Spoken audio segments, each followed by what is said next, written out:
પૂર્વે બજારમાં ગરમાવો, છાણા અને લાકડાના ભાવમાં ઉછાળો, વેપારીઓને વધતી ગ્રાહકની આશા। આવતીકાલે રાજ્યભરમાં હોળીના પર્વની હર્ષોલ્લાસ સાથે ઉજવણી થવાની છે, ત્યારે શહેરના બજારોમાં હોળી માટે જરૂરી સામગ્રીના વેચાણમાં ગરમાવો જોવા મળી રહ્યો છે।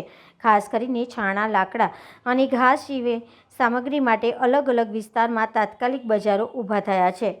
વડોદરા શહેરના વ્યવસાય સાથે સંકળાયેલા વેપારીઓએ જણાવ્યું હતું કે હોળીને ધ્યાનમાં રાખીને તમામ વેપાર તૈયારી પૂર્ણ કરી દેવામાં આવી છે। સ્થાનિક વેપારી સોનાબેને જણાવ્યું હતું કે સવારના સમયે ગ્રાહકોની આવક થોડી ઓછી હતી, પરંતુ રવિવાર હોવાથી બપોર બાદ ખરીદદારોની સંખ્યા વધવાની પૂરી શક્યતા છે। વેપારીઓના જણાવ્યા અનુસાર આ વર્ષે છાણા અને લાકડાના ભાવમાં થોડો ઉછાળો નોંધાયો છે, છતાંય લોકો પરંપરા નિભાવવા માટે ખરીદી કરી રહ્યા છે। ગરીબ અને મધ્યમ વર્ગના વેપારીઓએ ભારે મહેનત કરી માલ તૈયાર કર્યો હોવાથી તેઓ સારા વેચાણની આશા રાખી રહ્યા છે।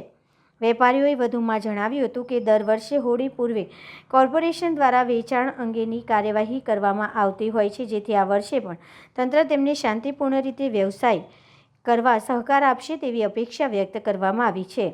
હોળીના પર્વને લઈને બજારમાં તહેવારોનો માહોલ જામ્યો છે અને સાંજ સુધી ખરીદીમાં વધુ વધારો થશે તેવી સંભાવના વ્યક્ત કરવામાં આવી હતી। આવતીકાલે હોળીનો તહેવાર છે। છાણા 100 રૂપિયાના 100 છે। ગરાગી હમણાં જેવી જોઈએ એવી છે નહીં, પણ હવે કોર્પોરેશનવાળા વેચવા દે તો સારું છે, કારણ કે બધાએ જ મહેનત બહુ કરેલી છે। બસ એ ગરાગી કેવી જાવ? ગરાગી ઠીકઠાક છે, હવે હજુ ચાલુ નથી થઈ। આજે રવિવાર છે, બપોર પછી ચાલુ થશે। ઘાસનો શું ભાવ છે? ઘાસનો ભાવ છે 30 રૂપિયાનો એક પૂરો છે, પણ 20 રૂપિયામાં 30 રૂપિયામાં એવો બજાર ચાલે છે। અંદાજે લાકડાનો શું ભાવ હતો? અંદાજે લાકડાનો 60-70 રૂપિયા મન હશે। શું નામ છે તમારું? સોનલબેન।